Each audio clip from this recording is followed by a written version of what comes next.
Subscribe करा SNE learning classes आणि बाजूला दिलेल्या बेल आयकॉनला प्रेस करा जेणेकरून माझ्या नवीन व्हिडिओची लिंक तुम्हाला लगेच प्राप्त होईल.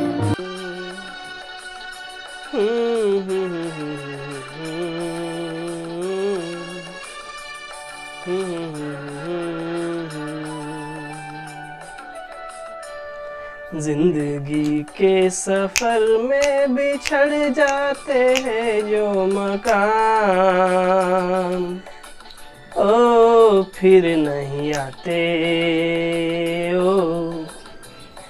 फिर नहीं आते. जिंदगी के सफर में बिछड़ जाते हैं जो मकाम, फिर नहीं आते, फिर नहीं आते. तर नमस्कार विद्यार्थी मित्रांनो, मी सुनील नेहते पुन्हा तुमचं स्वागत करतो माझ्या यूट्यूब चॅनलमध्ये, ज्याचं नाव आहे SNE लर्निंग क्लासेस. तर हे गाणं जे मी आता म्हटलं त्याचं हे गाणं याच्यात टाकण्याचा उद्देश एवढाच की काही विद्यार्थी जे आहेत त्यांचं जो जुना अभ्यासक्रम आहे तो राहिलेला आहे. जसं की सिलेबस झालेला आहे, सर्व गोष्टी झालेल्या आहे, पण त्यांना कळत नाही. तर ही जी संधी आहे, आता सध्या लॉकडाऊन चालू आहे आणि घरी बसून आहात आपण, तर ही जी संधी आहे या संधीचं तुम्ही सोनं करा. ही संधी, अशी संधी पुन्हा पुन्हा येणार नाही, हेच मी तुम्हाला सांगू इच्छितो या गाण्यामधून. ओके, तर आपण वळू आपल्या आजच्या सेशनकडे.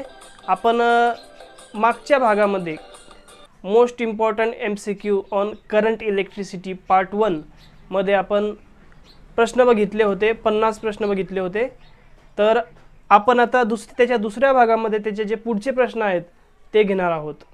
So stay tune with us and let's start. प्रश्न क्रमांक 50 आपण घेतलेला होता. ओके, देन क्वेश्चन नंबर 51 बघू काय प्रश्न आहे. The 4 bulbs of 40 watt each are connected in series with a battery across them. Which of the following statement is true? बघा, 4 लॅम्प्स आहेत, प्रत्येकी 40 वॅटचे. ते एका बॅटरीच्या मध्ये जोडलेले आहे, बॅटरीच्या सहाय्याने, आणि सिरीजमध्ये त्याचं कनेक्शन केलेलं आहे. आता सिरीज कनेक्शन कसं करतात ते मी तुम्हाला मागच्या माझ्या व्हिडिओमध्ये सांगितलेलंच आहे, तर ते तुम्ही ते व्हिडिओ बघा आणि माहिती करून घ्या. ओके, आणि जर अजूनही काही अडचण येत असेल तर मला तसं सांगा. आज मी तुमच्यासाठी या सेशनमध्ये एक नवीन गोष्ट आणणार आहे. तुम्हाला हा प्रश्न झाला की मी ते तुम्हाला सांगतोच. तर which of the following statement is true? खालीलपैकी कोणतं जे स्टेटमेंट आहे ते सत्य आहे? The current through each bulb in same, जो प्रत्येक बल्बमधला जो करंट आहे तो सेम राहील. नंतर the voltage across each bulb is not same. नंतर the power dissipation in each bulb is not same. नंतर नन ऑफ द अबो. तर बघा, मी तुम्हाला अगोदर सांगितलं होतं की जे 2 प्रकारचे सर्किट्स आहेत, सिरीज आणि पॅरलल. ओके, तर सिरीज सर्किटमध्ये काय होतं, जो करंट आहे सेम राहतो, करंट जो आहे तो सेम राहतो आणि व्होल्टेज डिवाइड होतं. पॅरललमध्ये काय होतं, करंट डिवाइड होतो आणि व्होल्टेज सेम राहतं. जसं की मी तुम्हाला उदाहरण सांगितलं होतं की पॅरलल सर्किट, आपलं जे घरगुती वायरिंग असते ते आपण पॅरललमध्ये करतो. तर जर एका बोर्डमध्ये, एका तुमच्या सॉकेटमध्ये बोर्डच्या जर 250 वोल्ट तुम्हाला सप्लाय दाखवत असेल तुम्ही चेक केल्यावर, तर दुसऱ्या सॉकेटमध्ये, दुसऱ्या बोर्डवर सुद्धा 250 व्होल्ट्सच दाखवेल. म्हणून जो व्होल्टेज आहे ते पॅरलल सर्किटमध्ये सेम राहतं. तर आपलं बघा स्टेटमेंट, आता स्टेटमेंट 1 जे आहे, the current through each bulb is same. तर करंट बघा आता सेम सिरीज सर्किट विचारलेलं आहे बघा इथं सिरीज सर्किट, म्हणून सिरीज सर्किटकडे जेव्हा आपण बघू तेव्हा करंट जो आहे तो सेम असतो, म्हणजे आपलं जे पहिलं स्टेटमेंट आहे ते बरोबर आहे. नंतर voltage across each bulb is not same. बघा इथं दुसऱ्या ऑप्शनमध्ये तुम्ही कन्फ्यूज होऊ शकतात. कसं, तुम्ही काय विचार कराल की दुसरा ऑप्शनसुद्धा करेक्ट आहे असं तुम्ही पण इथं नॉट सेम लिहिलेलं आहे बघा. तुम्ही जर नीट लक्ष दिलं तर नॉट सेम लिहिलेलं आहे, डिव्हाइड असं नाही लिहिलेलं, बरोबर. कारण व्होल्टेज जे आहे ते डिवाइड होतं, म्हणजे जे व्होल्टेज आहे ते वेगवेगळ्या जे 4 लॅम्प्स आहे त्याच्यामध्ये डिवाइड होतं. तर अशा प्रकारे या प्रश्नाचं उत्तर आहे की जो करंट आहे तो सिरीज सर्किटमध्ये सेम राहतो. तर मी तुम्हाला सांगणारच होतो की काय आहे ती गोष्ट. तर तुमचे जे प्रश्न आहेत, तुमच्या मनामध्ये जे डाऊट्स आहेत ते तुम्ही आता मला कळवू शकता. ते कसं, आणि तुम्हालाही एक संधी आहे, जे माझं यूट्यूब चॅनल आहे त्यावर तुम्ही दिसाल. करायचं काय आहे, तुम्हाला सेल्फी कॅमेरा ऑन करायचा तुमचा, आणि तुमचा जो प्रश्न आहे तो रेकॉर्ड करायचा स्वतः. आणि रेकॉर्ड करत असताना अगोदर तुमचं नाव सांगायचं, तुम्ही कोणत्या ITI मधून आहे ते सांगायचं, आणि तुमचा प्रश्न काय आहे ते सांगायचं. मी तुमचा प्रश्न जो आहे तो अशा प्रकारे नवीन व्हिडिओमध्ये जो क्वेश्चन आन्सर सेशनचा एक व्हिडिओ मी बनवणार आहे, तर त्या सेशनमध्ये तुम्हालासुद्धा एक संधी आहे की तुम्ही माझ्या यूट्यूब चॅनलवर माझ्यासोबत इथं दिसाल. तर हे लक्षात ठेवा, आणि नंतर आपण पुढच्या प्रश्नाकडे वळू. बघा पुढचा प्रश्न आहे, 2 resistance R1 and R2 are connected in series across the voltage source where R2 is greater than R1. The largest drop will be. 2 resistance आहे R1 आणि R2. बघा जसं तुम्हाला दिसत आहे 2 रेजिस्टन्स आहेत, हा R1 आणि हा R2, आणि कशामध्ये जोडलेले आहे, सिरीजमध्ये. जो R2 आहे हा R1 पेक्षा जास्त किमतीचा आहे. तर त्याचा व्होल्टेज ड्रॉप विचारलेला आहे की लार्जेस्ट ड्रॉप कशामध्ये होईल, बरोबर. लार्जेस्ट जो व्होल्टेज ड्रॉप आहे तो कोणत्या रेजिस्टन्समध्ये होईल. तर याच्यासाठी एक स्टेटमेंट आहे जे नेहमी तुम्ही लक्षात ठेवा की इन अ सिरीज सर्किटमध्ये जर रेजिस्टन्स जास्त असला तर त्या रेजिस्टन्समध्ये किंवा त्या लोडमध्ये जो व्होल्टेज ड्रॉप आहे तो जास्त असतो. जेवढा रेजिस्टन्स जास्त तेवढा व्होल्टेज ड्रॉप जास्त इन अ सिरीज सर्किट, लक्षात ठेवा. म्हणून आपल्या या प्रश्नाचं जे उत्तर आहे ते आहे R2, कारण R2चा जो रेजिस्टन्स आहे R1 पेक्षा जास्त आहे, म्हणून या प्रश्नाचं उत्तर आपलं आहे R2. So next one, what will be energy used by a battery if the battery has to drive 6.28 into 10 raised to 18 electrons with potential difference of 20 volt across the terminal. बघा तुम्हाला एनर्जी विचारलेली आहे की battery जे energy आहे ती किती 6.28 into 10 raised to 18 electrons एवढा potential difference आहे, आणि व्होल्टेज किती आहे 20 वोल्ट. तर जेव्हा अशा प्रकारचा जेव्हा तुम्ही प्रश्न बघाल तर तेव्हा तुम्ही कन्फ्यूज व्हायचं नाही. अशा प्रकारचे जेव्हा प्रश्न बघाल तुम्ही तेव्हा तुम्ही कन्फ्यूज व्हायचं नाही. बघा सिंपल आन्सर आहे, हे जे तुम्हाला 6.28 into 10 raised to 18 इलेक्ट्रॉन्स दिसत आहे इज इक्वल टू 1 जूल, बरोबर, 1 जूल. आणि तुम्ही हे जे 1 जूल आहे याला या 20ने जर गुणलं 20 वोल्टने तर उत्तर काय येईल 20 जूल्स. तर अशा प्रकारे तुमच्या या प्रश्नाचं जे उत्तर आहे ते हे राहील D.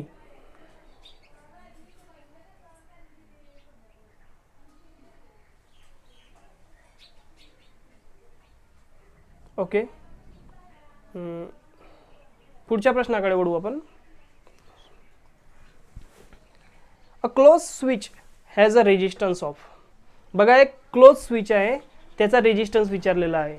तर अगोदर आपण लक्षात घ्या, ओपन आणि क्लोज याच्यामध्ये काही जे स्टुडंट असतात, काही मुलं जे असतात, काही व्यक्ती जे असतात ते कन्फ्यूज होत असतात. तर बघा अशा प्रकारे हा स्विचचा सिम्बॉल आपण काढत असतो.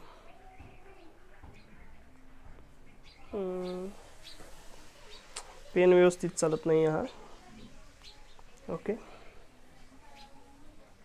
अशा प्रकारे. आणि जर जी लाईन आहे ते जर अशी असली तर हा स्विच कसा झाला, ओपन झाला. आणि ही जर लाईन जर अशा प्रकारे असली इथं, म्हणजे चिकटून असली, तर तो स्विच कोणता झाला, क्लोज स्विच झाला. तर क्लोज स्विचमध्ये रेजिस्टन्स काय असतो, मग 0 असतो, कारण 0 रेजिस्टन्स असतो. क्लोज स्विच झाल्यावर काय असतं, होते जे सर्किट आहे ते पूर्ण होते. आणि बघा अशा प्रकारे जर हा लॅम्प आपण या सर्किटमध्ये लावलेला आहे, ही इकडे न्यूट्रलला आणि हा फेज, ओके, फेज आणि हे न्यूट्रल. तर अशा प्रकारे सर्किट जेव्हा पूर्ण होते तर तेव्हा काय होते, हे क्लोज सर्किटमध्ये रेजिस्टन्स 0 होऊन जातो. जेणेकरून रेजिस्टन्स कमी असल्यामुळे काय होतं, मग जो लॅम्प आहे तो ग्लो होतो. ओके. आणि आता दुसऱ्या बाजूला बघा, तुम्हाला ओपन सर्किट दिसत आहे. तर ओपन सर्किटमध्ये काय असतो, रेजिस्टन्स खूप असतो. तर त्याला आपण इन्फिनिटी असं म्हणतो. जो रेजिस्टन्स आपण किमतीमध्ये दर्शवू शकत नाही त्याला आपण इन्फिनिटी म्हणजेच असंख्य किती असू शकतो तो ओपन सर्किटमध्ये. तर अशा प्रकारे आपण या प्रश्नाचं उत्तर आहे ए, ऑप्शन ए 0. पुढचा प्रश्न बघा, heat in a conductor is produce on the passage of electric current due to. जी हीट असते कंडक्टरमध्ये, जी उष्णता निर्माण होते, ही ती कशामुळे निर्माण होते, असं हा प्रश्न विचारलेला आहे, क्वेश्चन नंबर 55. तर त्याचं जे करेक्ट आन्सर आहे ते आहे रेजिस्टन्स. रेजिस्टन्समुळे जी हीट आहे ती निर्माण होते, कारण जो प्रवाह करंट जो आहे तो पास होत असतो आणि त्याला विरोध कोण करतो, रेजिस्टन्स. आणि हा विरोध करत असतानाच ही ती जे कंडक्टर आहे त्याच्यामध्ये हीट निर्माण होते, तो कंडक्टर जो आहे तो गरम होतो. So let's move to next question. The insulation on a current carrying conductor is provided. जे इन्सुलेशन असतं करंट कॅरिंग कंडक्टर वर, ते कशासाठी प्रोव्हाइड केलेलं असतं. तर बघा हा जो प्रश्न आहे, भरपूर मुलं घाईघाईत अशा प्रकारचे प्रश्न चुकवतात. ते कसे चुकवतात ते मी तुम्हाला सांगतो.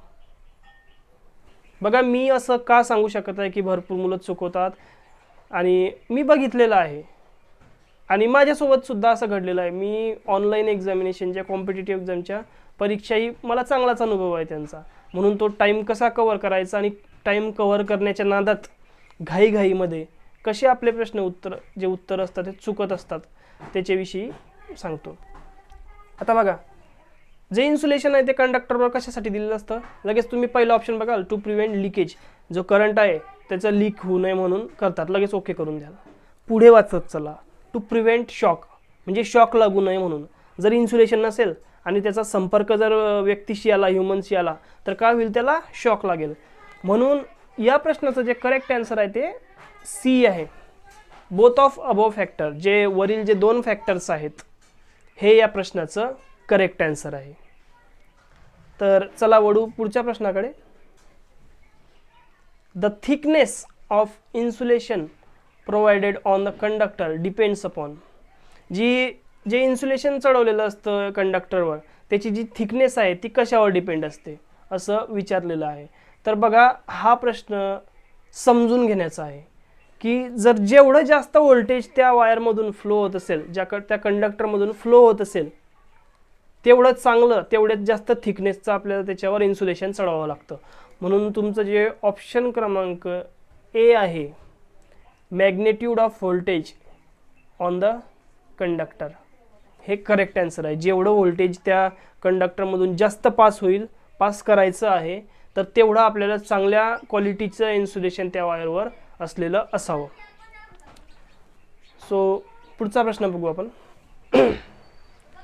Which of the following quantities remain same in all parts of series circuit.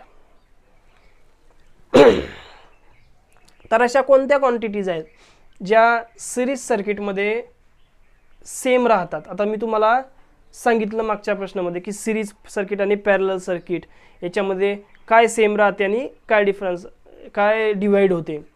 तर काय याचं उत्तर मग करेक्ट आन्सर. बघा हा प्रश्न मी तुमच्यासाठी सोडतो, सोपा प्रश्न आहे. याचं उत्तर मला तुम्ही कमेंटमध्ये सांगा. मला सुचलं आता लगेच की तुमच्यासाठी काहीतरी होमवर्क ठेवायला पाहिजे, जेणेकरून तुमचाही जो कॉन्फिडन्स आहे तो वाढेल की हो आपण काहीतरी प्रश्नांची उत्तरं जी आहे ती देऊ शकतो. आणि ते प्रश्न मी सोप्यापासूनच सुरू करणार आहे, कारण एकदमच तुम्हाला जर हार्ड क्वेश्चन सॉल्व करायला दिले तर तुम्ही काय म्हणाल मग सरलाच येत नाही म्हणून आपल्याला दिले. पण मी त्यातला नाही. मी तुमचा प्रत्येक क्वेश्चन सॉल्व करण्याचा पूर्ण प्रयत्न करणार आहे. म्हणून हा जो प्रश्न आहे सोपा आहे, तुम्हालाही आता लगेच उत्तर देत असेल बरोबर, तर ते उत्तर तुम्ही कमेंट बॉक्समध्ये टाका किंवा माझा जो मोबाईल नंबर आहे 7507395751 या मोबाईल नंबरवर तुम्ही जेव्हा मला मेसेज कराल तेव्हा मी तुम्हाला एका माझा जो ग्रुप आहे, स्टडी ग्रुप आहे इलेक्ट्रिशियनचा, ज्याच्यात मी प्रयत्न करतो आहे की पूर्ण महाराष्ट्राचे, कारण मी मराठीमधूनच माझं जे कंटेंट आहे ते बनवत आहे. का? कारण मला असं वाटतं की महाराष्ट्रातले मुलं जे आहे त्यांच्यासाठी सोपं व्हावं, बरोबर आहे. त्यांना जर कोणतं जर इलेक्ट्रिकलशी रिलेटेड जर माहिती पाहिजे असली किंवा अभ्यास करायचा असला तर ते काय करतात, सर्च करतात, पूर्ण हिंदीमध्ये कंटेंट येतं बरोबर. आता हिंदी जी आहे अशी पूर्ण समजतेच असंही नाही, आणि समजण्यासाठी आपलीच भाषा परफेक्ट असते. म्हणून समजून घेण्यासाठी मी तुम्हाला मराठीमध्ये कंटेंट टाकत असतो. आणि मी जो माझा व्हॉट्सअप ग्रुप आहे इलेक्ट्रिशियन स्टडी ग्रुप जो आहे त्याची जी लिंक आहे तीही डिस्क्रिप्शनमध्ये टाकत आहे, जेणेकरून तुम्ही त्या लिंकवर जाऊन डायरेक्टली माझ्या ग्रुपला जॉईन व्हाल, ज्यावर मी महत्त्वाचे जे इलेक्ट्रिशियन किंवा इलेक्ट्रिकल ट्रेडशी रिलेटेड आहेत, जसं की प्रश्न असतात, काही क्वेश्चन बँक्स असतात. आता सध्या तुम्ही गुगल फॉर्म्सवर खूप साऱ्या मॉक टेस्ट सोडवत आहेत testmost.com, तर अशा प्रकारच्या क्वेश्चन पेपरसुद्धा मी प्रोव्हाइड करतो आहे. आणि PDF फॉर्ममध्ये सुद्धा ज्या क्वेश्चन पेपर्स आहेत नवीन जे मी स्वतः बनवत आहे त्याही मी तुम्हाला प्रोव्हाइड करत आहे. म्हणून तुम्ही एक वेळेस जो माझा ग्रुप आहे त्याला जॉईन होऊन जा. तर चला वळू पुढच्या प्रश्नाकडे. Question number 59. A 40 watt bulb is connected in series with a room heater. If now 40 watt bulb is replaced by 100 watt bulb, the heater output will be. आता बघा, जर एक 40 वॅटचा बल्ब जो आहे तो एका रूम हीटरला आपण सिरीजमध्ये जोडलेला आहे, आणि जर आपण तो 40 वॅटचा बल्ब जो आहे तो रिप्लेस केला 100 वॅटच्या बल्बने, तर काय त्याचा परिणाम होईल असा हा प्रश्न आहे. तर बघा, जेवढा तुम्ही सिरीजमध्ये जेवढा लोड वाढवाल तेवढं त्याचं जे हीटर आउटचं जे आउटपुट आहे ते वाढेल. जेवढा तुम्ही लोड वाढवाल, जर तुम्ही लोड कमी केला 40 वॅट बल्बच्या ठिकाणी जर 20 वॅटचाच बल्ब टाकला तर काय होईल, जो लोड आहे तो कमी होईल, जे आउटपुट आहे ते कमी होईल. म्हणून या प्रश्नाचं जे उत्तर आहे आपलं ते आहे इन्क्रीज. इन्क्रीज म्हणजेच काय, वाढते, जे हीटरचं जे आउटपुट आहे ते वाढेल. पुढचा प्रश्न आपला. तर बघा, आपला पुढचा जो प्रश्न आहे तो आहे 500 watt bulb 220 volt bulb is supplied with 110 volt. Power consumption by the bulb will be. जो 500 वॅट आणि 220 वोल्टवर चालणारा एक बल्ब आहे, 220 वोल्टचा एक बल्ब आहे जो 110 वोल्टवर चालवायचा आहे, तर ते पॉवर कन्झप्शन जे आहे त्याच्यामध्ये काय बदल होईल, तर असं विचारलेलं आहे. तर अशा प्रकारचे प्रश्न सोडवण्यासाठी आपल्याला बघा पॉवर्स विषयी विचारलेला आहे. म्हणून आपल्याला अगोदर पॉवरचा फॉर्म्युला आपल्याला माहीत आहे काय आहे, V × I. हा आहे पॉवरचा फॉर्म्युला. हा फॉर्म्युला तुम्ही लक्षातच ठेवा, खूप महत्त्वाचा फॉर्म्युला आहे. बघा आता पॉवर तर आहे इथं आपल्याकडे, किती आहे 500 वॅट. व्होल्टेज पण आहे, किती आहे 220 व्होल्ट. आपल्याला करंट काढाय, करंट इथं दिलेलं नाही आहे, कारण हे खूप महत्त्वाचं आहे की जर आपण जो बल्ब 220 व्होल्टवर चालतो त्याला जर आपण 110 व्होल्टवर चालवलं तर त्या पॉवरमध्ये काय फरक पडेल, बरोबर. त्याची जे आउटपुट पॉवर आहे त्याच्यावर काय फरक पडेल, तर तेही आपल्याला, आणि कन्झप्शनविषयी जो प्रश्न आहे तेही आपल्याला समजेल. तर आपण अगोदर काय करू, करंट काढून घेऊ. तर करंट काढण्यासाठी आपल्याला काय करावं लागेल, मग करंट काढण्यासाठी P/V, I is equal to P/V. बघा काय झालं, आपण हे जे व्होल्टेज आहे याला इकडे डिवाइडला घेऊन घेतलं. Okay, I is equal to P/V. म्हणजेच P किती आपली पॉवर 500 वॅट आणि व्होल्टेज किती आहे 220 व्होल्ट, बरोबर. तर जेव्हा तुम्ही हे सॉल्व कराल तेव्हा उत्तर जे येईल ते येईल 2.27. बघा आता जर मी इथं गुणाकार भागाकार जर करत बसलो तर 3 तासाचे व्हिडिओ बनतील, कारण माझा जो प्रयत्न आहे तो तुम्हाला जास्तीत जास्त कंटेंट द्यायचा आहे. म्हणून जे गुणाकार आणि भागाकार ह्या ज्या सोप्या प्रक्रिया आहे या तुम्ही स्वतः करून घेत जा. मी त्याच्यासाठी अगोदरच त्याचे आन्सर जे आहे की याचा आन्सर काय असेल ते मी एका पेजवर काढून ठेवलेलं असतं, कारण जेणेकरून जो व्हिडिओ आहे तो कमी व्हावा. कारण विद्यार्थी मित्रांनो, हा व्हिडिओ जो आहे तुम्हाला वाटते किती 50 प्रश्नांपासून तर 100 प्रश्नांपर्यंत तो व्हिडिओ होईल तरी 2 तासाचा व्हिडिओ झाला, म्हणजे तो 4 ते 4.5 GB पर्यंत एवढा व्हिडिओ होईल. हा तो अपलोड करायचा म्हणजे अवघड होते. म्हणून हे जे छोट्या छोट्या प्रक्रिया आहे तुम्ही सॉल्व करून घेत जा.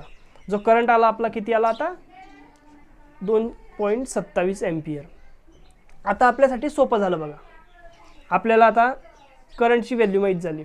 मग आपण काय कराल आता, बघा आता काय करू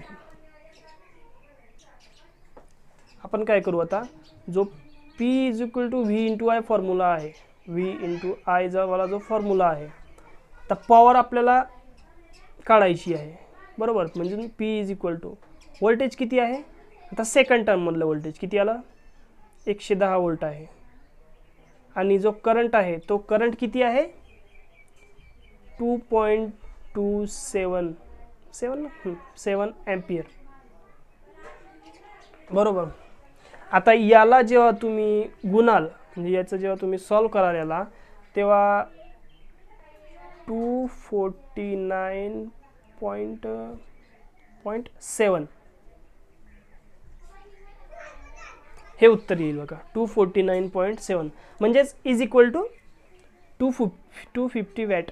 बघा इथं ऑप्शन क्रमांक जो डी आहे 250 वॅट हे आपलं ॲन्सर येईल, बरोबर. म्हणून जर तुम्ही 500 वॅटचा बल्ब आहे आणि 220 व्होल्टवर चालतो, जर त्याच लॅम्पला जर तुम्ही 110 व्होल्टवर लावलं तर काय होईल, त्याची जी पॉवर आहे ती निमपट होऊन जाईल डायरेक्ट. किती होईल 250. आपण असंही ठरवू शकलो असतो की 500 वॅटचा बल्ब आहे 220 व्होल्टवर चालतो, मग त्याचे अर्धे करून घ्यायचे, बरोबर. पण काही वेळेस काय होतं, या ज्या किमती आहे या बदलू शकतात. जसं की आता इथं जर 230 दिले असते, या ठिकाणी 230 जर दिले असते तर तुम्ही डायरेक्टली निमपट नाही करू शकत ना. म्हणून तुम्हाला स्टेप बाय स्टेप हे उदाहरण मी सॉल्व करून सांगितलं. चला पुढच्या प्रश्नाकडे वळू. In an electric kettle, water boils in 10 minutes. It is required to boil the boiler in 15 minutes using same supply means. बघा एक इलेक्ट्रिक केटल आहे जी 10 मिनिटामध्ये पाणी जी आहे ती उकळते, पण ते जे बॉयलर आहे आपल्याला 15 मिनिटामध्ये पाणी उकळायला पाहिजे असं करायचं आहे. मग काय करावं लागेल आपल्याला, जी हीटिंग एलिमेंट आहे, जी बॉयलर आहे त्याची जी लेंथ आहे ती आपल्याला कमी करावी लागेल. जर तुम्ही त्याची लेंथ जर कमी केली तर त्याचा जो टाईम आहे, जो वॉटर हीट करण्याचा जो टाईम असतो तो काय होईल, वाढेल. म्हणून आपला जो ऑप्शन क्रमांक ए आहे 61 साठी, ऑप्शन क्रमांक जो ए आहे बघा, length of the heating element should be decrease. सोपा प्रश्न होता म्हणून लवकर संपवला. Okay. An electric filament bulb can be work from. बघा एक इलेक्ट्रिक फिलामेंट बल्ब आहे, हा कशावर चालू शकतो. तर बघा अशा प्रकारचा जो प्रश्न आहे, जो लॅम्प आहे तो DC वर पण चालतो, AC वर पण चालतो, बॅटरीवर पण चालतो, बरोबर. म्हणून या प्रश्नाचं जे उत्तर आहे आपलं ते आहे ऑल ऑफ द अबोव. तर चला वळू पुढच्या प्रश्नाकडे. Resistance of a tungsten lamp ... as applied voltage increases. Okay. तर बघा जो रेजिस्टन्स असतो टंगस्टन लॅम्पचा, टंगस्टन फिलामेंट लॅम्प जो आहे, जो आपण बघा येलो पिवळा प्रकाश देतो आणि ज्याची रेंज 60 वॅट, 100 वॅट, 200 वॅट अशा हाय वॅटेजमध्ये सुद्धा आणि कमी किमतीमध्ये हा उपलब्ध असतो. तर अशा लॅम्पविषयी विचारलेलं आहे की जर त्या टंगस्टन लॅम्पचा जर आपण रेजिस्टन्स वाढवला तर त्याच्या व्होल्टेजवर काय फरक होईल. बघा मी तुम्हाला अगोदरच सांगितलं होतं मागच्या प्रश्नामध्ये की जर सर्किटचा तुम्ही किंवा रेजिस्टन्स वाढवला तर त्याचं व्होल्टेज काय होईल, त्याचं व्होल्टेज पण वाढेल. म्हणून आपलं जे ऑप्शन क्रमांक बी आहे इन्क्रीज, हे बरोबर आहे. If the tungsten lamp increase is the resistance of the tungsten lamp increase as applied voltage increases. म्हणजे जर रेजिस्टन्स वाढला तर जो अप्लाइड व्होल्टेज आहे ते वाढते. तर चला पुढच्या प्रश्नाकडे वळू. Electric current passing through the circuit produces. बघा इलेक्ट्रिक करंट जो आहे तो सर्किटमधून जेव्हा पास होतो तेव्हा कोणता इफेक्ट जो आहे तो होतो त्याच्यामध्ये. तर बघा याचं जे करेक्ट आन्सर आहे ते आहे ऑल ऑफ द अबोव. आता ते कसं ते तुम्हाला मी सांगतो. इथं एक स्मार्टली त्यांनी एक शब्द उच्चारलेला आहे किंवा टाईप लिहिलेला आहे, electric current passing through a circuit. दुसरा शब्द काय, सर्किट. त्यांनी असं नाही सांगितलं की सर्किटला बॅटरी जोडलेली आहे, की मॅग्नेटाइज केलेला आहे सर्किटला, मॅग्नेटिक इंडक्शनच्या सहाय्याने त्याला सप्लाय पुरवलेला आहे, असं नाही सांगितलं त्यांनी. किंवा सर्किटमध्ये थर्मल इफेक्ट आहे की मॅग्नेटिक इफेक्ट आहे, केमिकल इफेक्ट आहे, असं नाही सांगितलं. त्यांनी फक्त सर्किट सांगितलं. म्हणून हे जे सर्व इफेक्ट जे आहे, कारण सर्व इफेक्टमधून काय होतं, करंट जो आहे तो फ्लो होण्यासाठी हे सर्व जे इफेक्ट आहे ते होतात. म्हणून याचं जे करेक्ट आन्सर आहे ते आहे all of the above. Okay, so let's move to next. Resistance of a material always decreases. मटेरियलचा जो रेजिस्टन्स आहे हा नेहमी कमी होईल जर, आता ऑप्शनमध्ये बघू आपण, temperature of material is decrease, temperature of the material is increase, नंतर number of free electrons available become more, आणि नन ऑफ द अबोव. तर बघा याचं जे करेक्ट आन्सर आहे ते आहे हे सी. तर हे का, तर जेव्हा नंबर ऑफ इलेक्ट्रॉन्स जे आहे ते वाढतील. आता तुम्ही इलेक्ट्रॉन थेरी हे चॅप्टरचा जर चांगला अभ्यास केलेला असला तर याच्यामध्ये तुम्हाला समजेलच की जे इलेक्ट्रॉन्स असतात ते वहनामध्ये भाग घेतात आणि इलेक्ट्रॉन्सच्या वहनालाच आपण इलेक्ट्रिसिटी किंवा इलेक्ट्रिक करंट असं म्हणत असतो. तर त्याचं जर रेजिस्टन्स जर वाढला, प्रश्न काय, रेजिस्टन्स जर कमी झाला, तर रेजिस्टन्स कमी झाला म्हणजेच काय, प्रवाह वाढेल, करंटची जी किंमत आहे ती वाढेल. बघा असं आपण मागच्या 2 उदाहरणामध्ये पण बघितलं की विचारलेलं होतं की जर रेजिस्टन्स वाढला तर व्होल्टेजमध्ये काय फरक होईल, करंटमध्ये. तर अशा प्रकारचंच हे उदाहरण आहे की नंबर ऑफ फ्री इलेक्ट्रॉन जे आहे ते जर वाढले, जर रेजिस्टन्स कमी होईल झाल्यावर काय होईल, जे फ्री इलेक्ट्रॉन्स आहे ते वाढतील आणि करंट जो आहे तो त्याच्या फुल किमतीमध्ये, ज्याची जी किंमत असेल त्या किमतीमध्ये किंवा रेजिस्टन्सच्या प्रमाणात तो फ्लो होईल. म्हणून जो कशामुळे डिपेंड असतो हा इलेक्ट्रॉन्सवर. जर इलेक्ट्रॉनची संख्या जर वाढली, इलेक्ट्रॉन्सची संख्या, इलेक्ट्रॉनचा प्रवाह जर वाढला तर काय होईल, रेजिस्टन्स कमी होईल. आणि रेजिस्टन्स जर वाढला तर जो करंट आहे तो कमी होईल. तर अशा प्रकारचा हा प्रश्न आहे.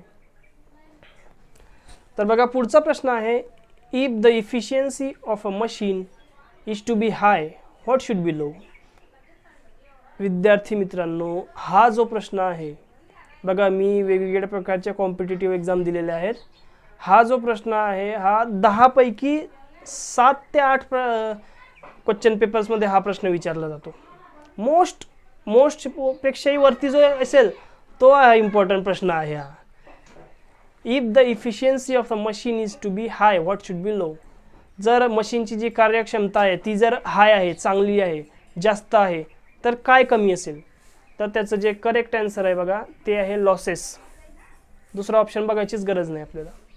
लॉसेस. लॉसेस म्हणजेच काय, जर समजा आपण तोटा आहे किंवा काही गोष्टी असतात ज्या घडल्या तर जी कार्यक्षमता आहे ती कमी होते. तर जो तोटा आहे, जर समजा आता फायदा आणि तोटाचाच घेऊ आपण उदाहरण, बरोबर. जर तुम्हाला तोटा कमी झाला तर काय जास्त होईल, फायदा, बरोबर. तर इथं आपण फायदा म्हणून इफिशियन्सी, कार्यक्षमता असं पकडू, आणि लॉस म्हणजेच तोटा. आणि जर तुम्हाला तोटा जास्त झाला म्हणजे लॉस जास्त झाला तर इफिशियन्सी म्हणजेच फायदा काय होईल, कमी होईल. अशा प्रकारचं हे उदाहरण तुम्ही अशा लॉजिकने सॉल्व करू शकता. ओके. तर पुढच्या प्रश्नाकडे वळू. 2 bulbs of 500 watt and 200 watt rated at 250 volt will be resistance ratio as. बघा 2 लॅम्प्स आहेत, एक आहे 500 वॅट आणि दुसरा आहे 200 वॅट, आणि जे 250 व्होल्टवर ते चालतात. तर त्यांचा रेजिस्टन्स रेशो बघा, हे जे उदाहरण आहे हे गुणोत्तर आणि प्रमाण यामध्ये आपण याच्यामध्ये आपण सॉल्व करू शकतो याला. तर ते कसं ते मी तुम्हाला आता याच्यामध्ये सांगतो. तर बघा अगोदर आपल्याला काय काढायचं आहे इथं, रेजिस्टन्स. तर पहिल्या लॅम्पचा जो रेजिस्टन्स आहे तो आपला आला 125 ओहम, आणि दुसऱ्या लॅम्पचा किती आला 312.5. बघा अशा प्रकारे हे आपलं रेजिस्टन्सचं उत्तर आलेलं आहे. पण आता आपल्याला काय विचारलेलं आहे, रेजिस्टन्सचा रेशो विचारलेला आहे. बघा रेशो विचारलेला आहे. तर त्याच्यासाठी आपण काय करणार आहोत, या 125ला एक एक्सपेरिमेंट बनवून असं सॉल्व करायचं, बरोबर. बघा ही किंमत कमी आहे 125 आणि ही जास्त आहे, त्याच्यामुळे आपले हे जे 2 ऑप्शन आहेत 25च्या आणि 5/2 हे तर कॅन्सल झाले. मग आता उरले हे 2, बरोबर. हे उरले 2. आता ही इलिमिनेशन मेथड आहे बघा, उरले 2. तर आता हे 125 आहे, या 2 पैकी आपण आता ही समजा, कारण जास्त डिफरन्स नाही आहे ना, 125 आणि 312 मध्ये जास्त डिफरन्स नाही आहे, म्हणून जे पहिला ए ऑप्शन आहे तेही येणार नाही, कारण 25 पट म्हणजे खूप झालं ते. नंतर आपण काय करू, सोपं व्हावं म्हणून जे 125 आहे याला 2 ने भागू. 125ला जेव्हा तुम्ही 2 ने भागाल तेव्हा किती येईल, 62.5. 62.5 हे उत्तर येईल. आता तुम्ही काय करा, 62.5 ने ना या दोन्हीला बघा, म्हणजे यालाही आणि यालाही 62.5 ने. तर तेव्हा जेव्हा तुम्ही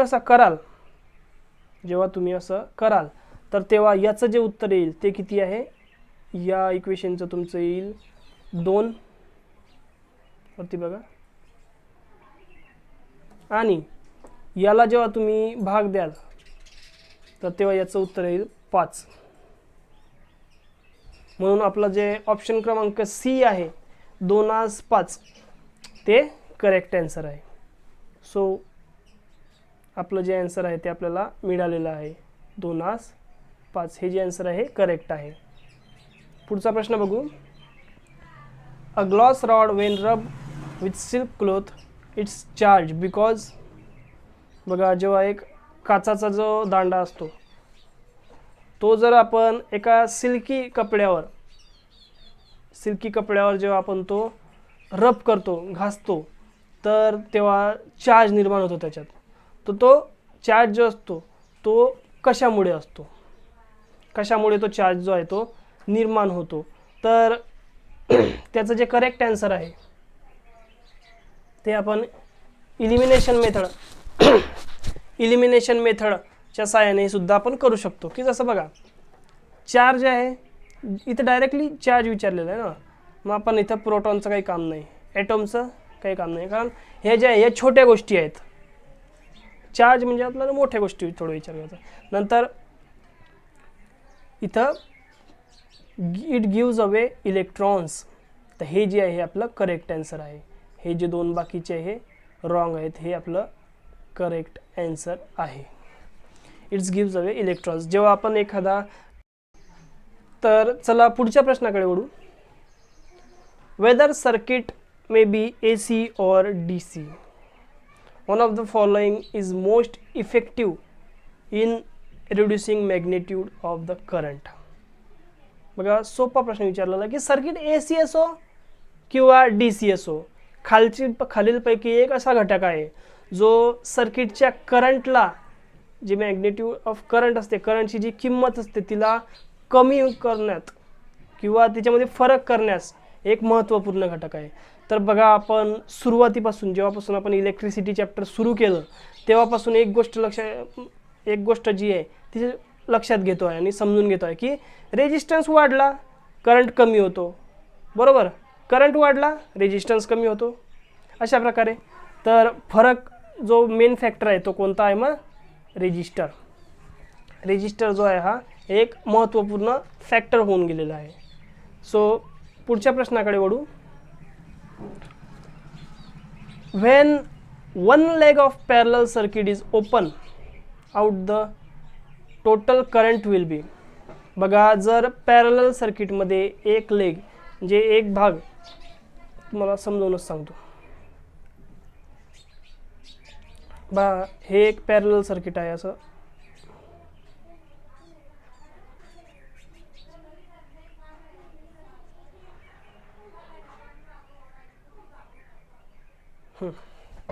हे पॅरलल सर्किट आहे. आणि जर एक जो त्याचा लेग आहे,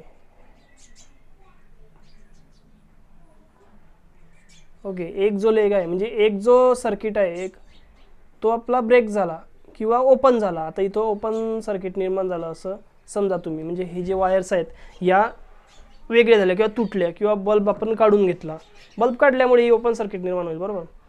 तर त्याच्या जे टोटल करंट आहे त्याच्यावर काय फरक पडेल, अशा प्रकारचा हा प्रश्न आहे. तर जो टोटल करंट आहे तो काय होईल, कमी होईल. तर बघा जेव्हा आपल्याला माहीतच आहे की जर जो करंट आहे, करंटचा फॉर्म्युला काय ओम्स लॉचा, I = V/R, बरोबर. तर जेव्हा आपण हा जो रेजिस्टन्स आहे, आता रेजिस्टन्सचा कसा भाग आहे या प्रश्नामध्ये तेही सांगतो मी. आपण मागच्या प्रश्नांमध्ये काय बघितलं की जर आपण एखादं सर्किट आहे ते जर ओपन असलं, क्लोज नाही, ओपन असलं, तर त्याचा रेजिस्टन्स काय असतो, इन्फिनिटी. म्हणजे सांगता येत नाही एवढा रेजिस्टन्स त्याच्यामध्ये, जास्त विरोध असतो त्याच्यामुळेच तर ते सप्लाय जो आहे याचा सर्किट पूर्ण होत नाही आहे ना. जो रेजिस्टन्स काय असतो तो हाय असतो, बरोबर. तर आता तुम्हाला समजेल. बघा हे इक्वेशन बघा इथं,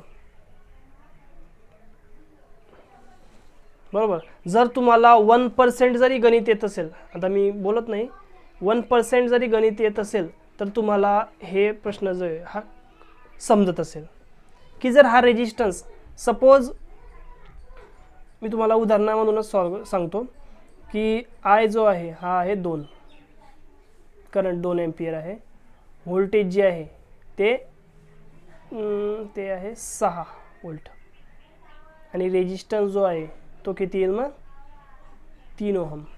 सपोज उदाहरणार्थासाठी सांगतो. आता हा जर रेजिस्टन्स आपण वाढवला, या रेजिस्टन्सची आपण किंमत वाढवली. सपोज या रेजिस्टन्सची किंमत आपण केली 6, म्हणजे 6 भागिले 6 1 आला. बघा इथं रेजिस्टन्स वाढवला, इथं करंट जो आहे हा कमी झाला, बरोबर. म्हणून जी करंटची व्हॅल्यू आहे ती काय होईल, डिक्रीज होईल.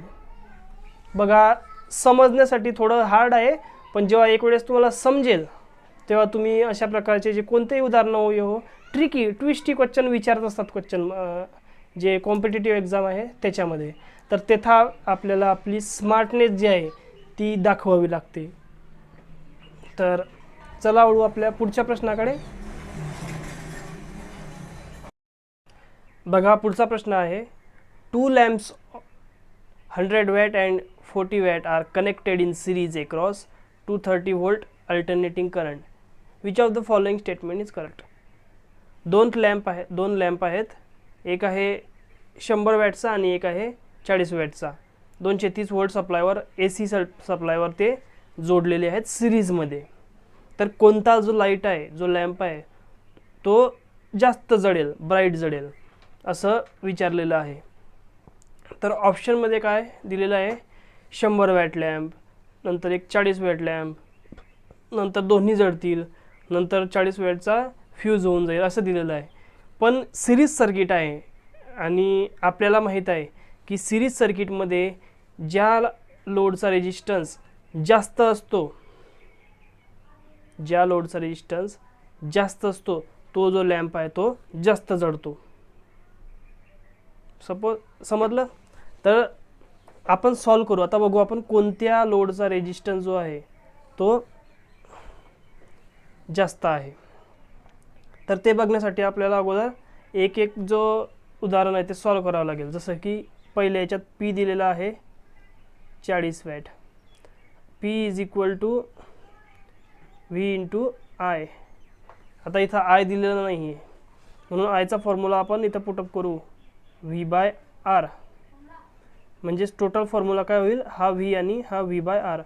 म्हणजे हा जो V आहे हा इथं येईल आणि V²/R असा फॉर्म्युला होईल, Pचा फॉर्म्युला. आणि आपल्याला R काढायचा म्हणून फॉर्म्युला काय होईल, R is equal to V²/P. अशा प्रकारे हा फॉर्म्युला होईल. आता या फॉर्म्युल्यामध्ये जेव्हा आपण किमती टाकू तर पुढे सोडू. बघा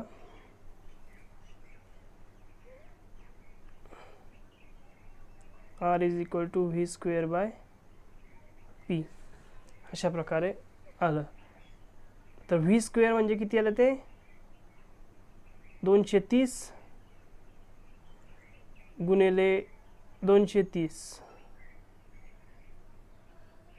V² आणि P पॉवर किती आहे 100 वॅट. त्यांचं जेव्हा भागाकार होईल तेव्हा हे 0 गेलं, हे 0 गेलं, हे 0 गेलं आणि हे 0 गेलं. उरलं काय 23 गुणिले 23. खाली एकाचा भाग असल्यामुळे तो जी संख्या येईल ती उत्तर राहील.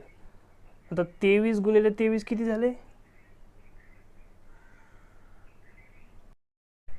529. आता हा काय झाला ओहम, 529 ओहम हा झाला रेजिस्टन्स कोणत्या 100 वॅट लॅम्पचा. आता अशाच प्रकारे आपण 40 वॅटच्या लॅम्पचा रेजिस्टन्स काढू. फॉर्म्युला तोच, R is equal to V²/P. V² किती 230 गुणिले 230 आणि भागिले किती 40, पॉवर 40 वॅट. मग या शून्याने हे 0 गेलं, उरलं का इथं 230 गुणिले 23 भागिले 4. तर 230 गुणिले 23 आपण 23चा वर्ग काढला होता, किती आला होता 529. त्याच्यावर हे एक 0 दिलं, हा झाला 230 गुणिले 23चं उत्तर आणि भागिले 4.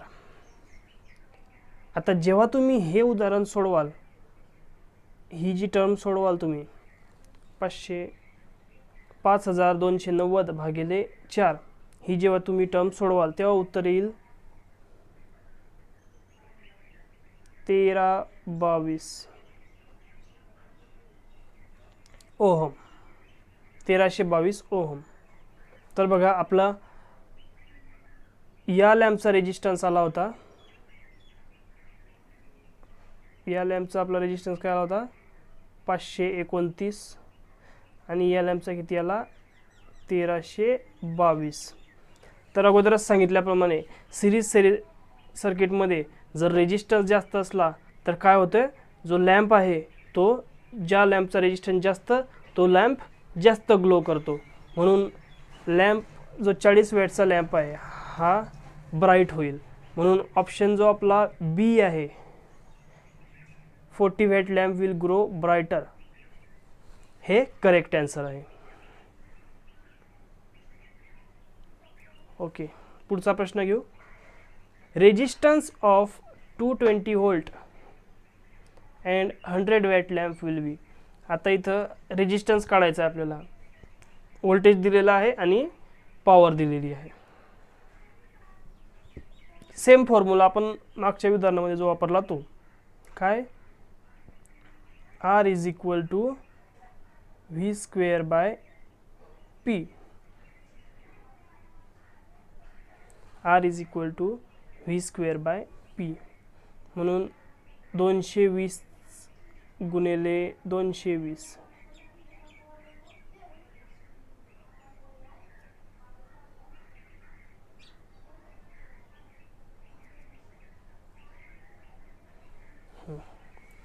आणि भागिले किती, पॉवर किती आहे 100 वॅट. हे शून्य गेलं, या शून्याने गेलं, हे शून्य या शून्याने. आपल्याकडे इक्वेशन काय उरलेलं आहे आता 22 गुणिले 22 भागिले 1. म्हणजे 22 गुणिले 22 याचं जे उत्तर येईल त्याचं उत्तर येईल 22 गुणिले 22चं 484. 484 कशामध्ये येईल ते ओहममध्ये. तर हे उत्तर रेजिस्टन्स किती असेल मग त्या लॅम्पचा 484 ओहम. आपलं जे ऑप्शन क्रमांक सी आहे ते करेक्ट आन्सर आहे. पुढचा प्रश्न घेऊ. In the case of direct current magnitude and direction of the current remain constant. Magnitude and direction of current changes with time. Magnitude of current changes with time and magnitude of current remains constant. तर हे एवढे जे तुम्हाला option दिसत आहेत त्याच्यातला फक्त एक बरोबर आहे आणि तो कसा ओळखायचा ते मी तुम्हाला सांगतो. AC करंट दोन टर्म्स आहेत या, एक AC करंट एक DC करंट. AC करंट म्हणजे काय, जो प्रवाह आपली दिशा विशिष्ट वेळेमध्ये दिशा आणि किंमत दोन्ही बदलतो त्याला अल्टरनेटिंग करंट असे म्हणतात. ओके. आणि डायरेक्ट करंट काय, जो प्रवाह आपली दिशा आणि किंमत म्हणजेच काय मॅग्निट्यूड अँड डायरेक्शन बदलत नाही त्याला काय म्हणतो आपण डायरेक्ट करंट म्हणतो. तर आता कोणता ऑप्शन बरोबर आहे मग, बदलत नाही. ओके, ऑप्शन क्रमांक जो ए आहे हा करेक्ट आन्सर आहे. Magnitude and direction of current remain constant, स्थिर राहते म्हणजेच काय बदलत नाही. अशा प्रकारचा हा सोपा प्रश्न आहे. 74 number question. When electric current passes through a bucket full of water, lots of bubbling is observed. This suggests that type of supply is.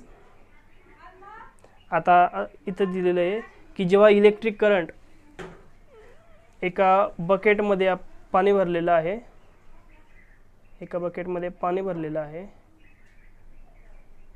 आणि आपण जर त्याच्यामध्ये सप्लायच्या AC सप्लायच्या वायर टाकल्या, नॉट AC और DC, सप्लायच्या वायर टाकल्या तर त्याच्या आजूबाजूला काय होतात, बबल्स निर्माण होतात वायरच्या.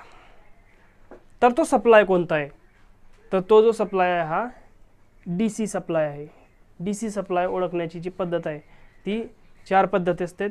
एक पोटॅटो मेथड असते, एक लिटमस पेपर मेथड असते, नंतर एक वॉटर मेथड जी असते ही बबल मेथड असते. अशा प्रकारच्या या पद्धती आहेत. तर DC मध्ये जेव्हा DC सप्लायच्या वायर जेव्हा आपण एखाद्या पाण्यामध्ये बुडवतो तेव्हा त्याच्या आजूबाजूला काय होतात, बबल्स निर्माण होतात. Next one, resistance of carbon filament lamp dot as the applied voltage increases. Carbon filament लॅम्पचा जो रेजिस्टन्स आहे त्याच्यामध्ये काय बदल होतो जेव्हा त्याचा व्होल्टेज जर वाढवतो तेव्हा. कार्बन फिलामेंट लॅम्प, तर त्याचं जे करेक्ट आन्सर आहे या प्रश्नाचं ते आहे decreases. The resistance of carbon filament lamp decreases, म्हणजे जो कार्बन फिलामेंट लॅम्प आहे त्याचा रेजिस्टन्स कमी होतो जेव्हा त्याचं व्होल्टेज वाढतं. अशा प्रकारचा हा प्रश्न आहे. अशा प्रकारचे थेरॉटिकली प्रश्न पाठच करावे लागतात. नंतर bulbs in street lighting are connected in. जे स्ट्रीट लाइटिंग असते, रोडवर जे लाइटिंग लावलेली असते, पोल्सवर ठराविक अंतरावर जे पोल्सवर लाईट लावलेले असतात ते कशामध्ये जोडले, त्यांचं कनेक्शन कशामध्ये केलेलं असतं. ऑप्शन आहे पॅरलल, सिरीज पॅरलल आणि एंड टू एंड. तर त्याचा करेक्ट आन्सर आहे पॅरलल. आता काही जणांचं असं म्हणणं पडते की सर एक बटन दाबलं किंवा एक स्विच ऑन केला की सर्व ऑन होतात, मग ते सिरीजमध्ये असेल. तर ते तसं नाही आहे. त्याचं कनेक्शन असं असते की आपल्याला माहीत आहे 3 फेज असतात जे ओव्हरहेड लाईन आहे त्याच्यामध्ये. एक न्यूट्रल असते आणि एक असते स्ट्रीट लाईट.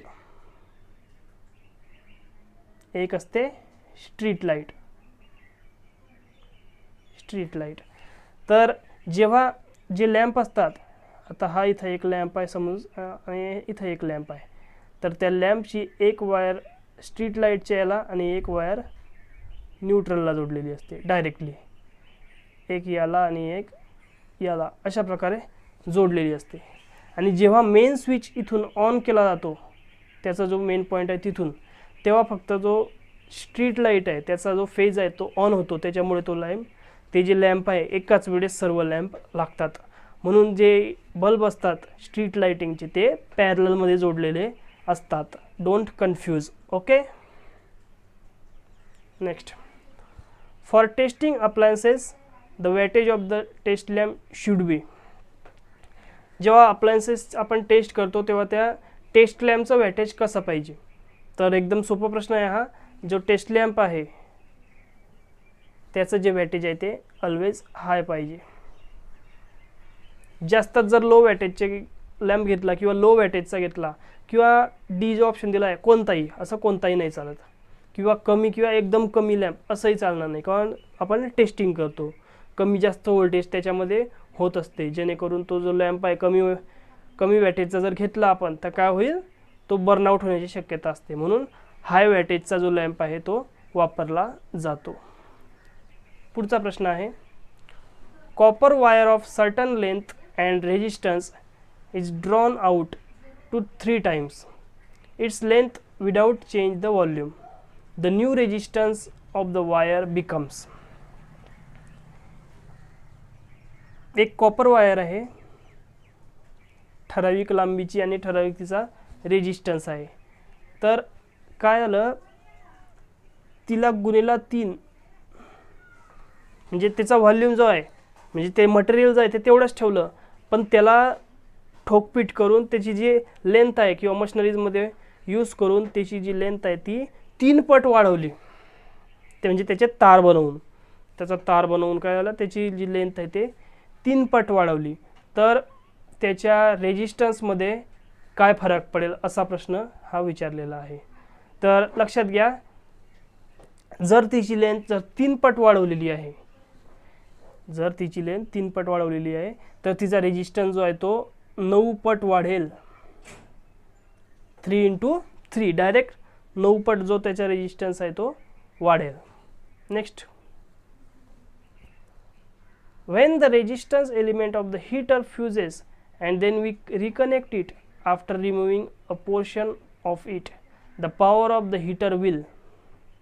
जेव्हा रेजिस्टन्स जो हीटिंग एलिमेंट असतो, हीटर जो असतो त्याचा जो एलिमेंट असतो जो नायक्रोमपासून बनलेला असतो, तो जर कट झाला किंवा तुटला आणि आपण त्याला घरच्या घरी जोडला, काहीतरी जॉईंट किंवा सोल्डरिंग करून जर आपण त्याला जोडला, तर त्याच्या पॉवरवर, आउटपुट पॉवर जे त्याच्यावर काय फरक पडेल असं हे विचारलेलं आहे. तर त्याची जी आउटपुट पॉवर जी आहे ती काय आहे, वाढेल.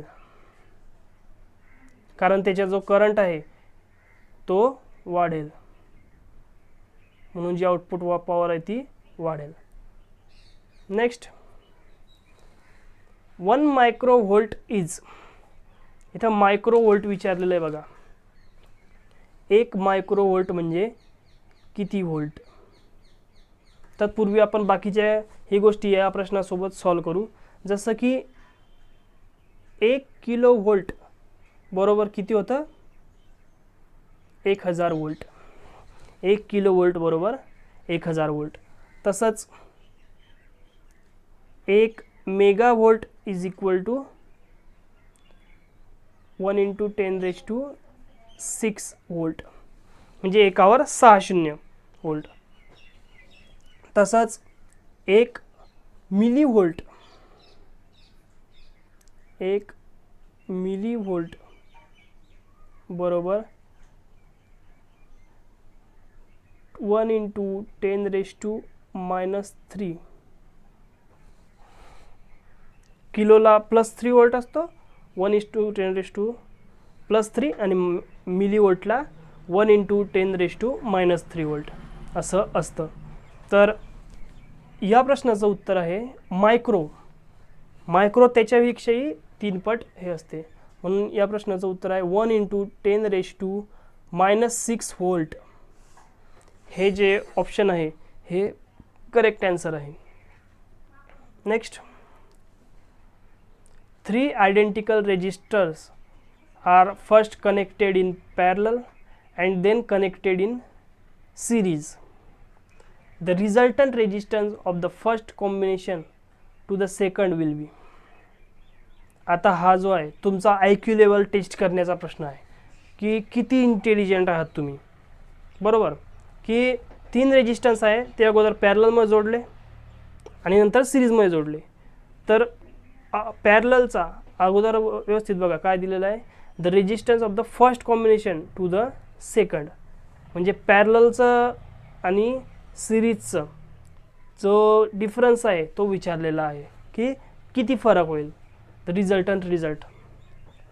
तर आपल्याला काय करावं लागेल, अगोदर एक उदाहरणच घेऊ आपण जेणेकरून आपल्याला लगेच समजेल. आपण असं समजू की 3 ओमचं रेजिस्टन्स आहे, 3 ओमचे 3 रेजिस्टन्स आहे. आता 3 ओमचे 3 रेजिस्टन्स जे आहे ते जर सिरीजमध्ये जोडले तर काय होईल, त्यांची डायरेक्ट बेरीज होईल, म्हणजे किती होईल ते 9 ओहम होईल. जर सिरीजमध्ये जोडलं तर 9 ओहम. आपण साईडला लिहू हे 9 ओहम. आणि तेच जर 3 ओहमचे रेजिस्टन्स आपण जर पॅरललमध्ये जोडले तर त्याचा फॉर्म्युला वेगळाच आहे.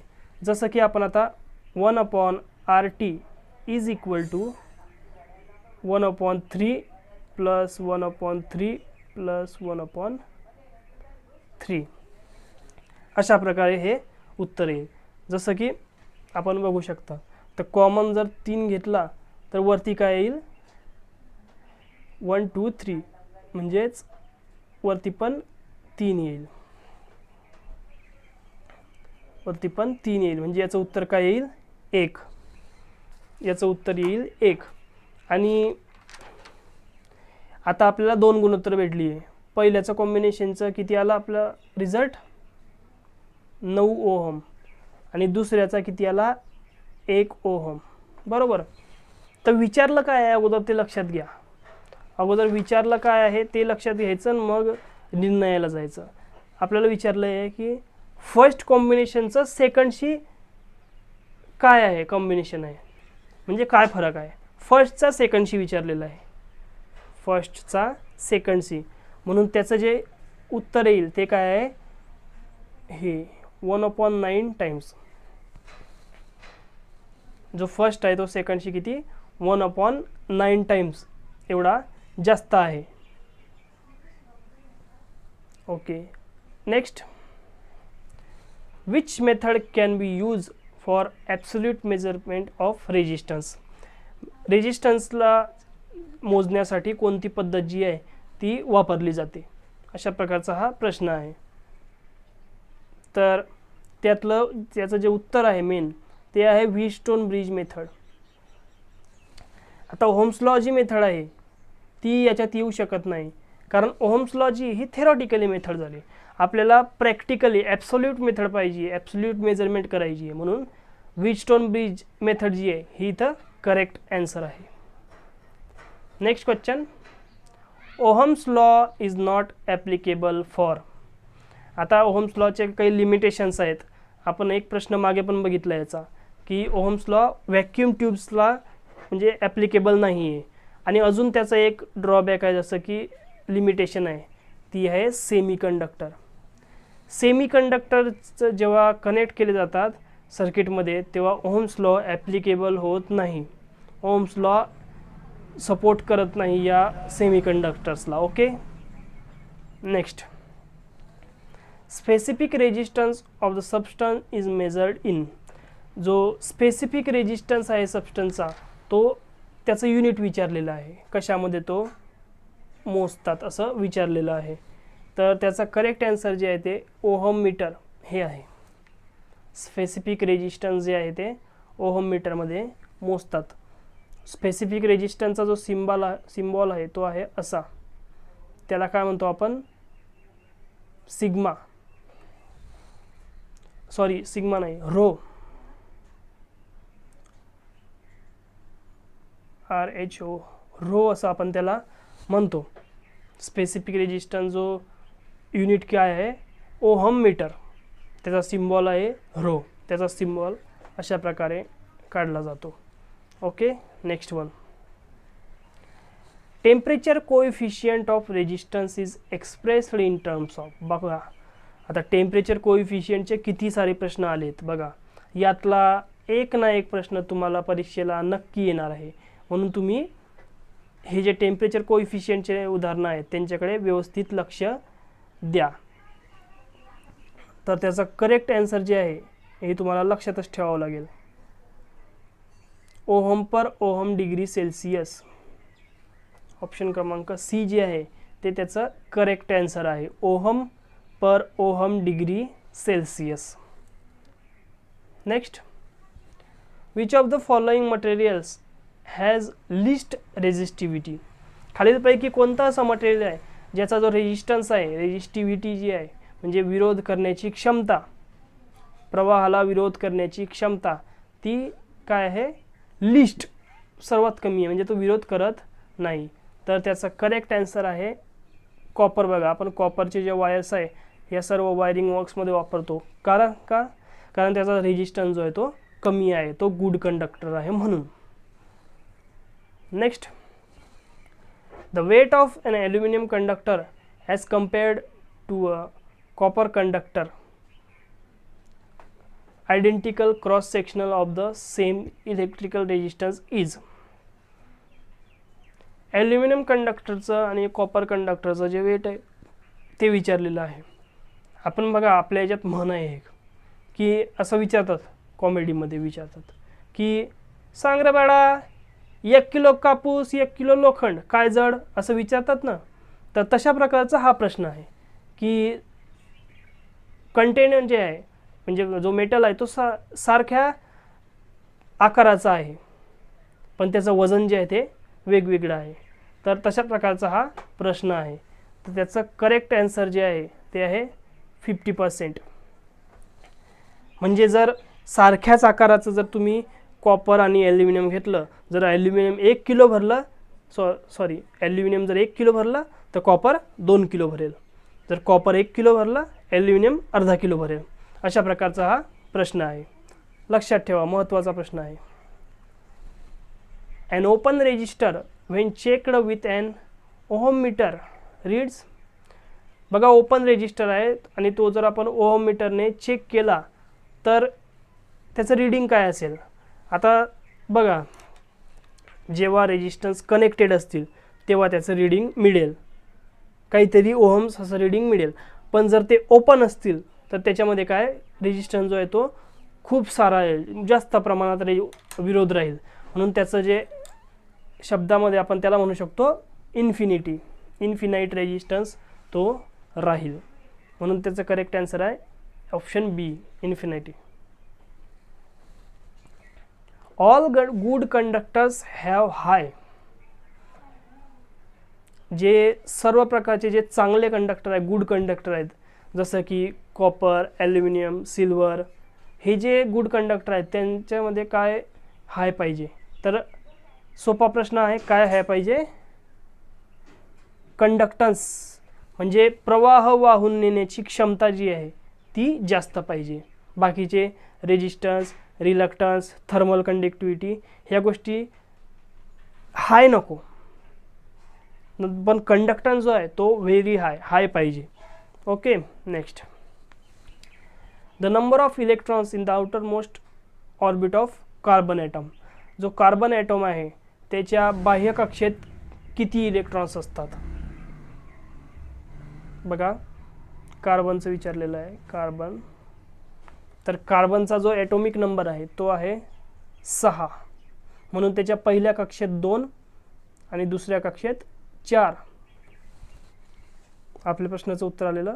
दुसरी कक्षा म्हणजे त्याची शेवटची कक्षा होते 4. म्हणून 4 ॲटॉम जे असतात ते कार्बनच्या शेवटच्या कक्षेत असतात.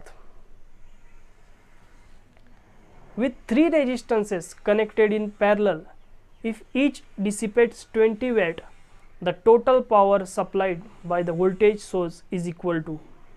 बघा इथे दिलेलं आहे की 3 रेजिस्टन्स जे आहे ते पॅरललमध्ये कनेक्टेड केलेले आहे आणि 20 वॅट त्याची पॉवर जी आहे ती डिसिपेट होते बाय द व्होल्टेज.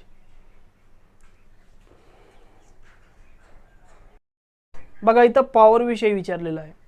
आता आपल्याला माहित आहे की पॉवर जी आहे ती ॲडिटिव्ह क्वांटिटी आहे. म्हणून ही जी 20 वॅटचे 3 जे रेजिस्टन्स आहेत ते काय होतील इंटू 3. 3 आहेत म्हणून 3 पट, म्हणजेच किती होतील ते 60 वॅट.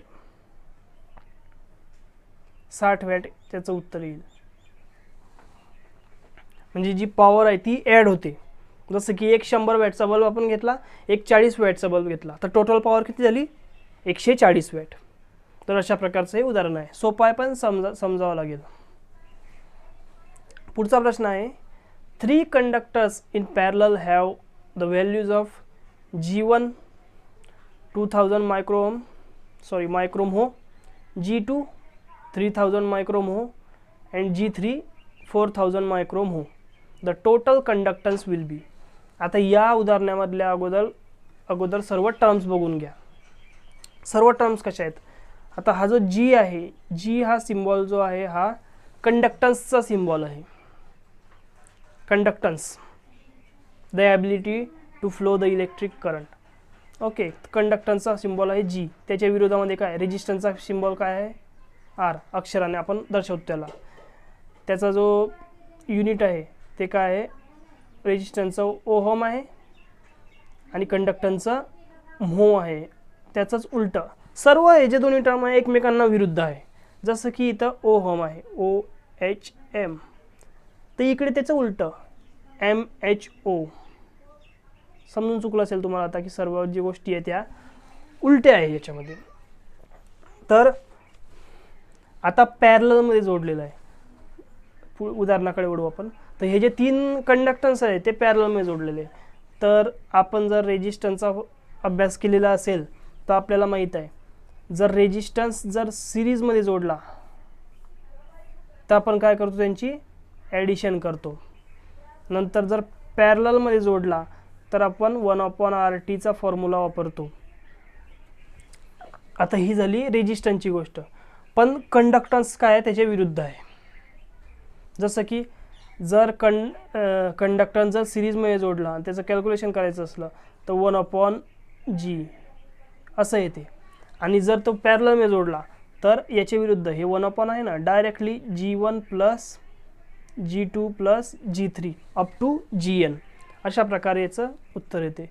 म्हणून आता आपण उदाहरणाकडे वळू. काय आहे, पॅरललमध्ये जोडलेलं आहे, पॅरललमध्ये, म्हणून त्यांची काय होईल, डायरेक्ट बेरीज होईल.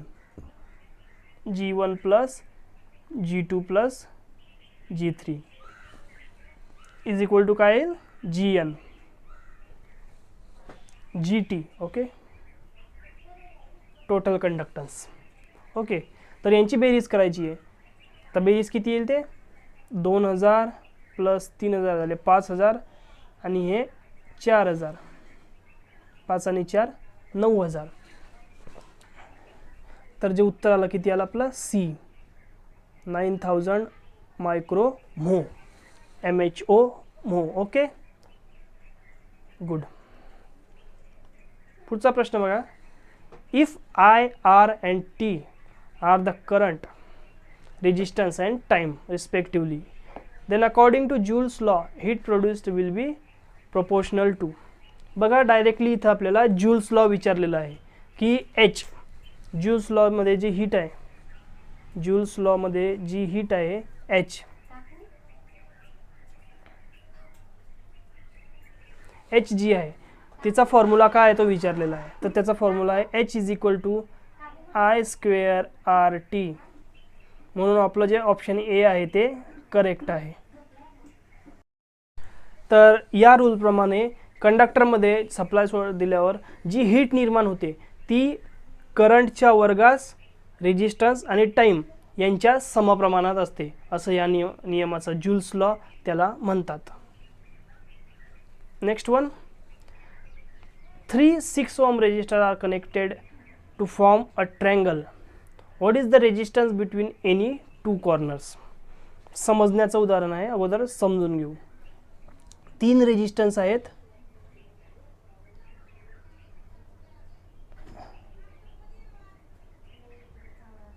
ट्रायंगल फॉर्म केलेला आहे, ते कनेक्ट केलेले आहे आणि प्रत्येकी जो आहे हा 6 ओमचा रेजिस्टर आहे, 6 ओम.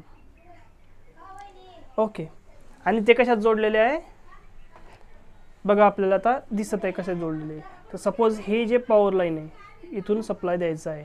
ओके, तर आपल्याला कोणत्याही एका कोणामधला आपल्याला टोटल रेजिस्टन्स काढायचा आहे. तर तो कसा काढावा लागेल,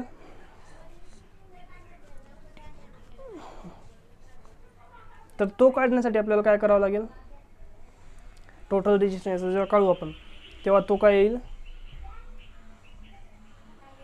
6 आणि हे 6 आपल्याला डायरेक्ट माहीत आहे. आता ही जी असा ट्रायंगल दिसतोय आपल्याला, पण ॲक्च्युली ते रेजिस्टन्स कसे आहेत, डायरेक्टली असे जोडलेले आहेत, बरोबर, म्हणजे सिरीजमध्ये आहेत. म्हणून हे 6 आणि हे 6, हे 6 किती झाले, 12 ओहम आणि हे 6 ओहम. पण हे 12 ओहमला हा जो रेजिस्टन्स आहे एक, तो कसा पॅरललमध्ये जोडलेला आहे. म्हणून आपल्याला हे उदाहरण पॅरलली सॉल्व करावं लागेल. म्हणून 12 ओहम आणि 6 ओहम असे रेजिस्टन्स झाले. आता मग त्यांना सॉल्व केल्यावर आपल्याला 1/RT is equal to 1/12 plus 1/6 हे सॉल्व करावं लागेल. 12 कॉमन घेतल्यावर वरती किती आले, 12 1 12 आणि 6 2 12. उत्तर किती आलं, 3/12, 3/12 उत्तर आलं. आता हे उत्तर कशाचं आलं, 1/RTचं. RTचा आन्सर काढण्यासाठी काय करावं लागेल, मग 1/RT इज इक्वल टू 3/12. मग RT is equal to what, 12/3 म्हणजे 4 त्रिक 12 उत्तर आलं 4. म्हणून आपलं ऑप्शन सी जे आहे 4 ओहम ते करेक्ट आन्सर आहे. पुढच्या प्रश्नाकडे वळू. Which of the following lamps will have least resistance at room temperature? खालीलपैकी, खाली ऑप्शनमध्ये लॅम्प दिलेले बघा, 25 वॅटचा आहे, 100 वॅटचा आहे आणि 200 वॅटचा आहे आणि 60 वॅटचा आहे. व्होल्टेज जे आहे ते सर्वांसाठी सेम दिलेलं आहे. तर काय विचारलेलं आहे, लिस्ट सर्वात कमी रेजिस्टन्स कोणत्या लॅम्पचा असेल असं विचारलेलं आहे. तर अगोदर आपण फॉर्म्युल्याकडे लक्ष देऊ. पॉवरचा फॉर्म्युला काय आपला, V × I. आता इथं पॉवर दिलेली आहे आणि व्होल्टेज दिलेलं आहे, करंट दिलेलं नाही.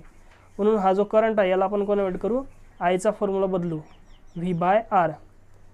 म्हणून व्ही गुणेला व्ही म्हणजे व्ही स्क्वेअर बाय आर असा हा फॉर्म्युला होईल. हा पीचा फॉर्म्युला होईल. आपल्याला काय काढायचं आहे, आर काढायचा आहे. म्हणून R is equal to V square by P. अशा प्रकारे आपल्याला उदाहरण हे सॉल्व करावं लागेल. आता R is equal to V square by P असं जेव्हा तुम्ही बघाल तेव्हा बघा व्ही स्क्वेअर काय आहे, 220चा वर्ग भागिले पी काय आहे, पॉवर. तर 220 वरची संख्या तर सेमच राहील, बरोबर, करेक्ट. 220चा वर्ग काढल्यावर जी वरची संख्या आहे ती तर सेमच राहील, पण जी खालची संख्या आहे डिवायडेशनला काय येतील, 25 येईल, 100 येतील, 60 येतील, 200 येतील. तर आपल्याला हे उदाहरण सोडवायचीच गरज नाही. का? कारण जर 25ने भागलं तर संख्या काय येईल, जास्त येईल. 100ने भागलं तर 25पेक्षा काय येईल, म्हणजे त्या अगोदरपेक्षा कमी येईल. 200ने भागलं तर सर्वात कमी रेजिस्टन्स येईल. समजतंय तुम्हाला? जर तुम्ही 220च्या वर्गाला जर 200 वॅट 200ने भागलं तर जो रेजिस्टन्स आहे हा सर्वात कमी येईल.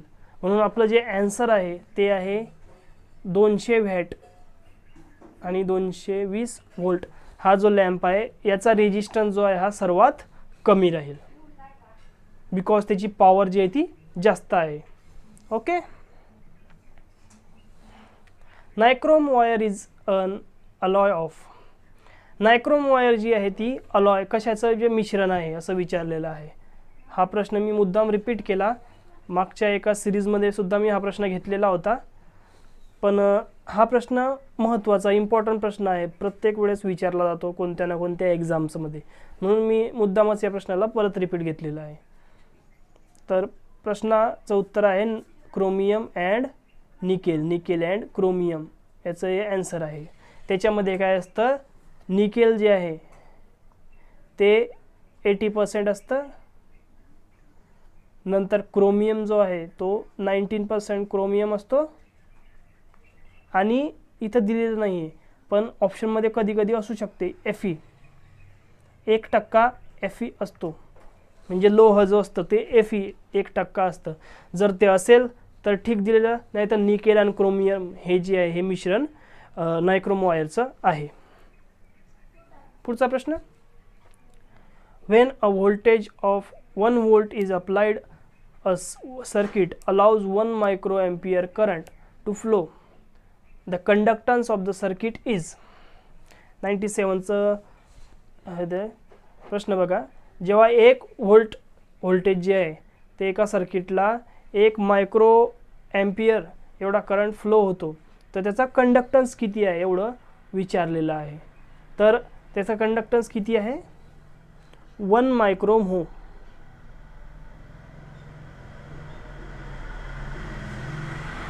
1 micromho. जेव्हा एम्पियर आणि व्होल्टेज आपल्याला दिलेलं आहे म्हणून याचं उत्तर काय आलेलं, 1 micromho.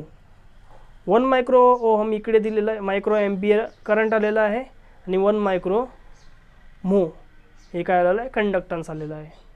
ओके. नेक्स्ट. आता बघा हा एक इंटरेस्टिंग आणि महत्त्वाचा प्रश्न आहे, याच्यात कन्फ्यूज नाही व्हायचं. कंडक्टन्स जो असतो त्याचं युनिट आहे म्हो, रेजिस्टन्सचं युनिट काय असते, ओहम. एकदम सोपा प्रश्न. ओके. कपॅसिटन्सचं काय युनिट असते, कपॅसिटन्सचं आता या प्रश्नासोबत आपण बाकीचेही सोडवून घेऊ. कपॅसिटन्स जे युनिट असतं ते काय असतं, फॅरेड, आणि इंडक्टन्सचं काय असतं, हेनरी.